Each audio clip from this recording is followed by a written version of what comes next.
हाय friends, हमारे YouTube channel GS with SV में मैं एसवी सिंह आप सबका हार्दिक स्वागत करता हूं। सामान्य हिंदी की श्रृंखला को आगे बढ़ाते हुए हम आज स्वर संधि के कुछ उदाहरण लिखेंगे और यण और अयाद संधि के कुछ ऐसे उदाहरण देंगे कि जिनसे बाहर फिर कोई सवाल बन नहीं सकता है। उसके बाद इसको क्रमिक रूप से आगे बढ़ाएंगे, व्यंजन संधि और विसर्ग संधि। पिछले वाले वीडियो में हम लोगों ने संधि क्या है ये जानी, इस बात को जाना था और स्वर संधि का विभाजन जाना था। आज हम लोग स्वर संधि के उदाहरण करेंगे, जैसा कि मैंने पिछले वीडियो में भी कहा था और आज फिर उस बात को मैं रिपीट कर रहा हूँ कि संधि वाले टॉपिक से सामान्यतः व्यंजन संधि और विसर्ग संधि से सवाल गलत होने की फ्रीक्वेंसी बहुत कम रहती है। जो भी गलत होता है स्वर संधि से गलत होता है। तो आइए देखते हैं स्वर संधि के कुछ उदाहरण। पहला उदाहरण है अन्याय। अन्याय में कौन सी संधि होगी?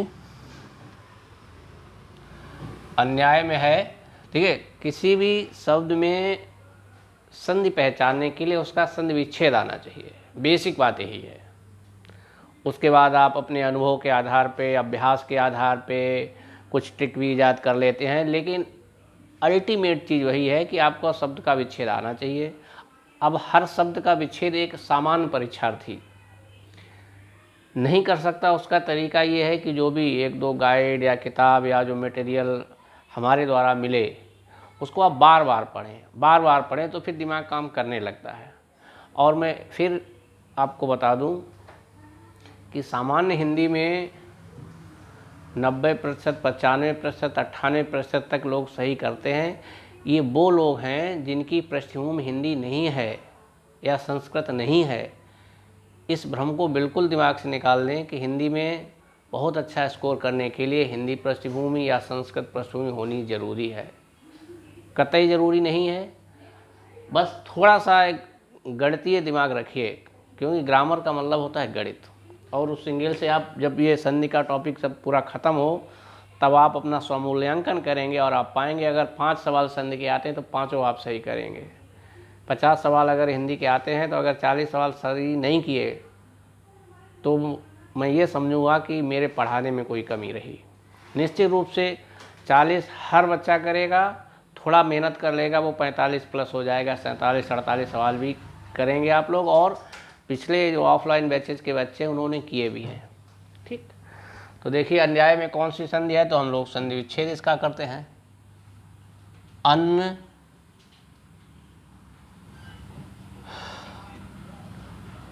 अन्न प्लस अन्न, अन्न प्लस आय।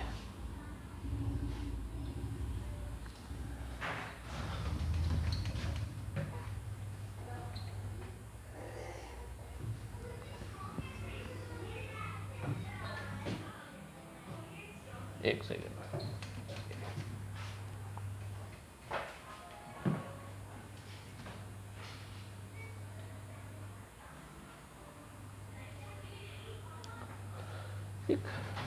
अब इसमें देखिए यहाँ पे छोटा बड़ा तो मिलके हो गया ये बड़ा, यानी इसमें दीर्घ संधि है।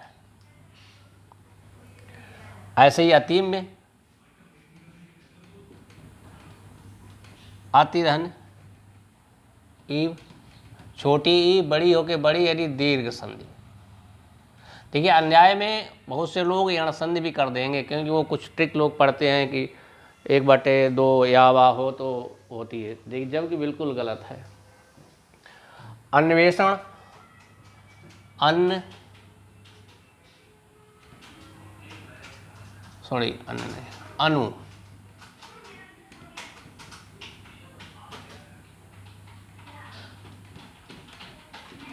ऐसा यानी यण संधि।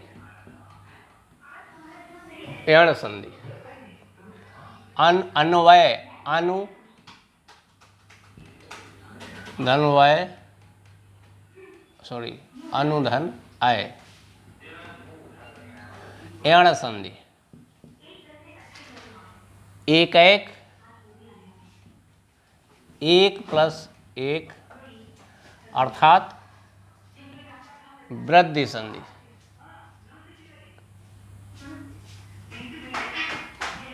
अर्थात वृद्धि संधि। गंगोदक, गंगा प्लस उदक यानी गुण संधि। खगेश,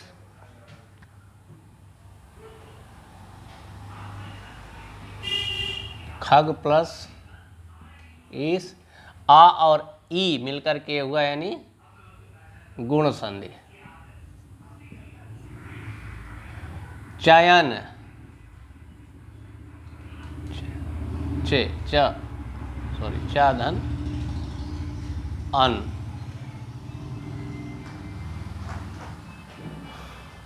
ठीक, चे धन अन। चयन मतलब अयादि संधि। ए के बाद कोई भिन्न स्वर आए तो अय हो जाता है। च अन, चयन तथा धनीव।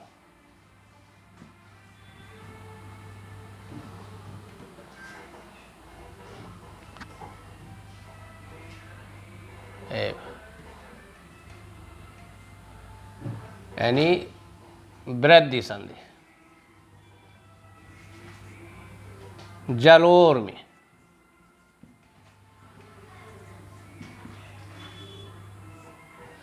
यानी गुण संधि। परमौषधि वृद्धि संधि। परम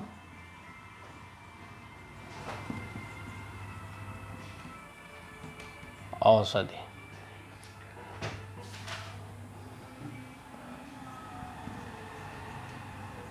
पोधनित पवित्र यानी अयादि। पावक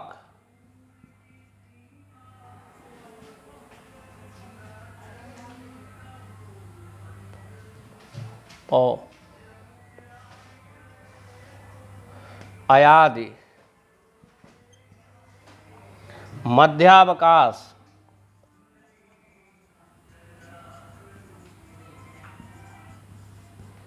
मध्य अवकाश यानी दीर्घ संधि। मात्रानंद मात्र आनंद अर्थात एड़ संधि। अर्थात एड़ संधि।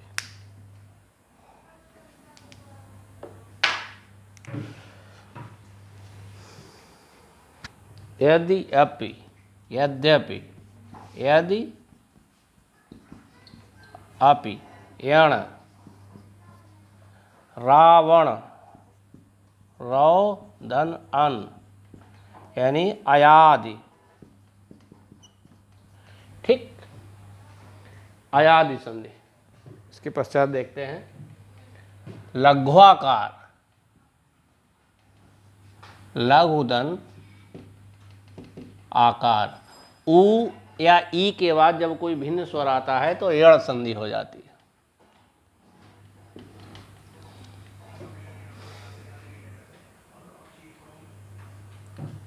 व्याधि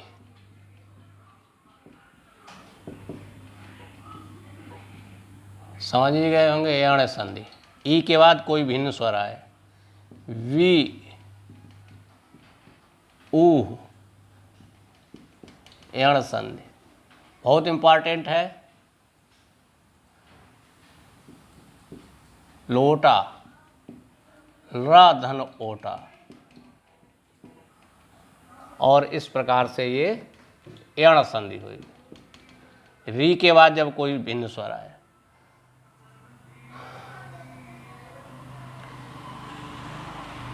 स धन अवधान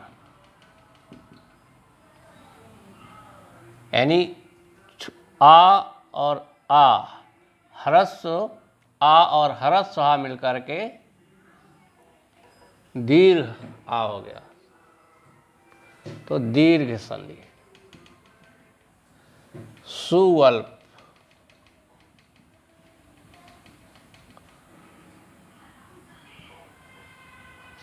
सुअल्प,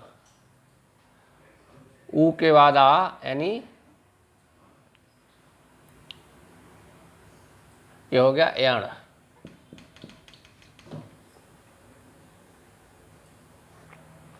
प्रत्यक्ष,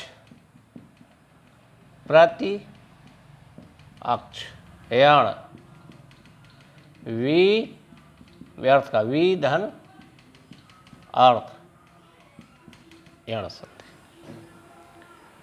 इसको आप 2-3 बार ठीक से सुने, नोट भी कर लें।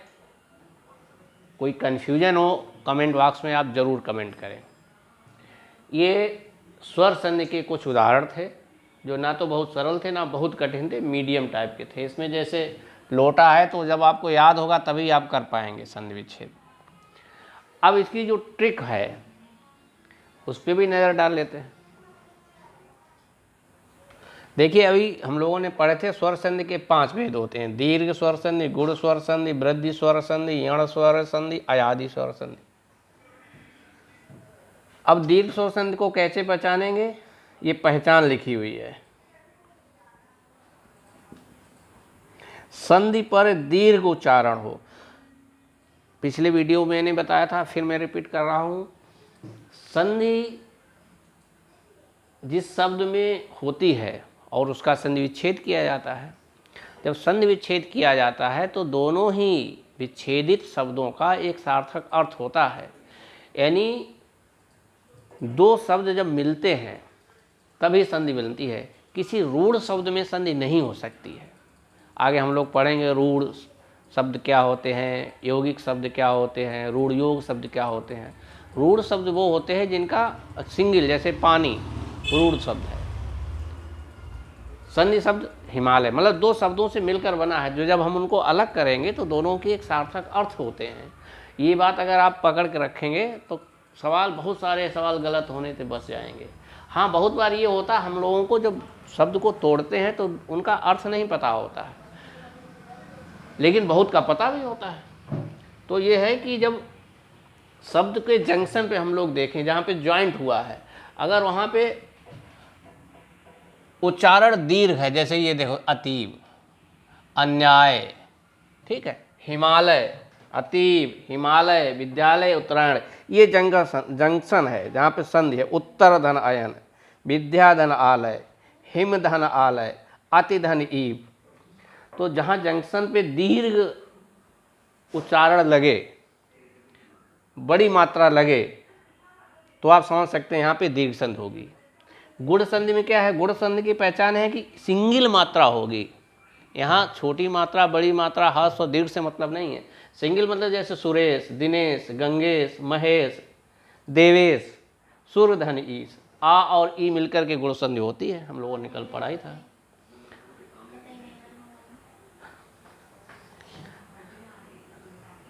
ये तो आ रहा कि नहीं आ रहा? तो बस सुरेश, दिनेश, गंगेश, ठीक, एक मात्रा जैसे देखते हैं। गुण संधि कहाँ पे है, एक मात्रा, छोटे बड़े से नहीं, ऊपर एक होगी, इसमें एक मात्रा, एक मात्रा जंक्शन पे, ठीक। वृद्धि संधि में क्या है, जहाँ पे ज्वाइंट होगा, संधि जहाँ पे होगी वहाँ पे दो मात्राएं होंगी। जैसे जैसे ये तथय में परमौषधि, परमौषधि, और इधर कहीं है, और भी बहुत सारे मिल जाएंगे। कोई भी गाइड किताब होगी आप उसमें पढ़ेंगे, बहुत सारे मिलेंगे। यण संधि की पहचान क्या है, यण संधि में है कि या और वा के पीछे आधा वर्ण लगा होगा, कोई ना कोई, या तो वा होगा या होगा और उसके पीछे आधा शब्द लगा होगा, जैसे ये, ठीक। 1/2 यावा, यानी 1/2 कोई आधा वर्ण होगा और या वा के पीछे लगा होगा जंक्शन पे। अयाद को आप जानते हैं, अय, आए, अब, आप, इस टाइप के उदाहरण होते हैं। याद जैसे रावण, अब आया इसमें, अयाद के उदाहरण चयन, अय आया, ते धन अन।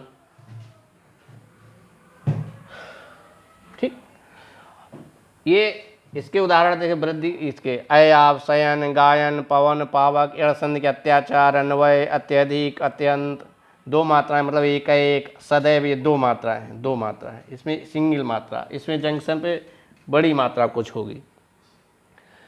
ये ट्रिक काम आएगी आपके, लेकिन फिर भी मेरी ये सलाह है आपको कि ट्रिक के भरोसे परीक्षा हाल में नहीं जाएं। बेसिक जो चीज़ है संधि विच्छेद हो और बार बार अभ्यास करेंगे, 100, 200, 500 शब्दों का अभ्यास करेंगे तो आप बिल्कुल करने लगेंगे खटाखट।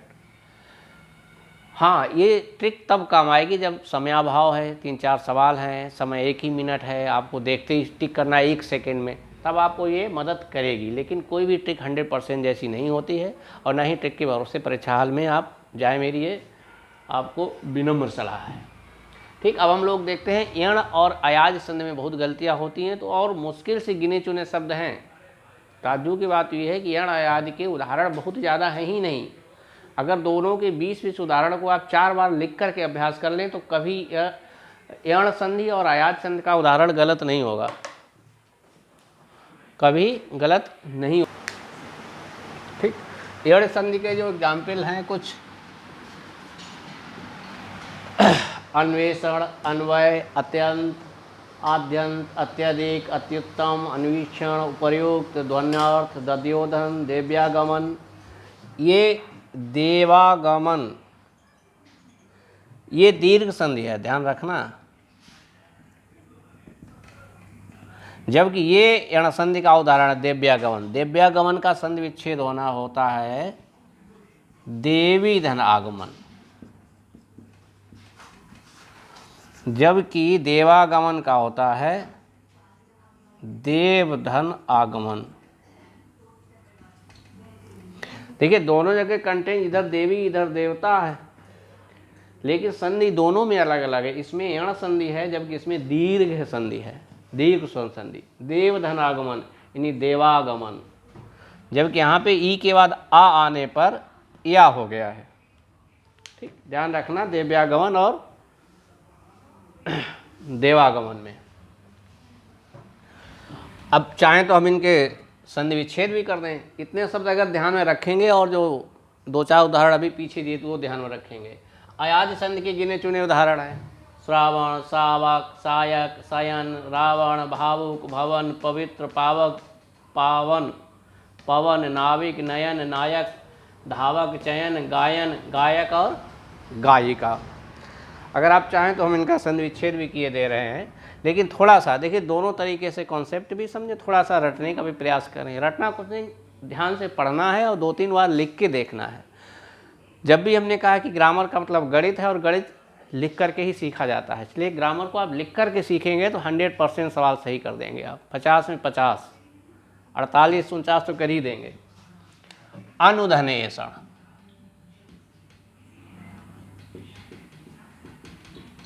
और जो भी ट्रिक बताई थी लगभग लगभग वही फॉलो हो रही, 1/2 यावा वो भी फॉलो हो रही और विच्छेद भी आना चाहिए। हम ये नहीं कहेंगे ट्रिक के भरोसे आप पूरे सवाल सही करें, गलत हो जाएंगे।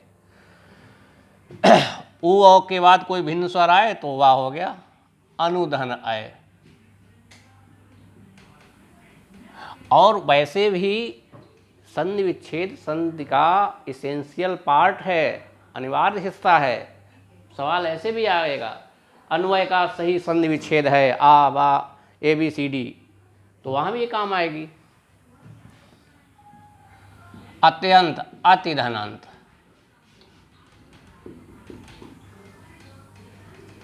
अतिधन्यंत,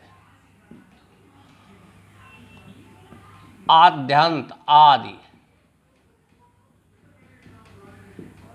अंत, अत्यधिक, अतिधन, अधिक, अत्युत्तम,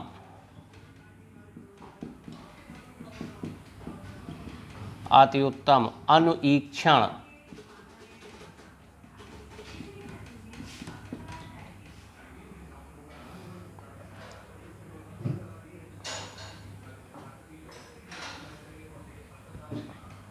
उप,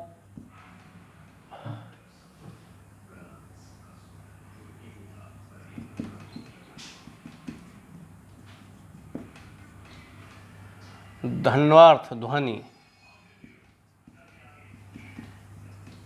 अर्थ, दध्योधन दधिधन ओदन, और देव्यागमन का देवी धन आगमन, देवागमन देवधन आगमन, इसमें दीर्घ स्वर संधि होती है, ध्यान रखना, दीर्घ स्वर संधि। अयाज स्वर संधि के कुछ उदाहरण,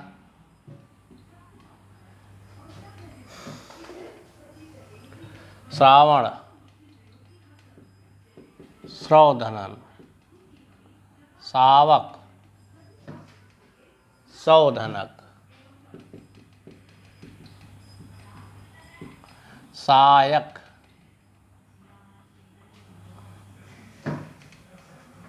सैधन अक, शयन सेधनन, रावण रौधनन, भावुक भावुक भौधन अक, भवन भोधन, पवित्र पोधन इत्र, पौ पावक पौधन अक, पावन पौ, अन पवन पोधनन, नाविक नौधन इक, और नयन नेधनन, नायक नय,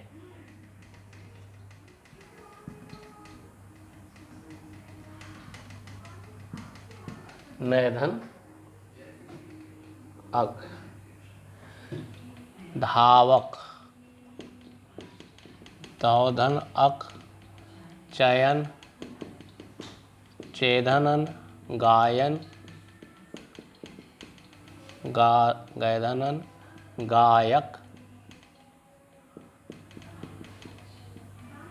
गायिका गैधन इका। ठीक।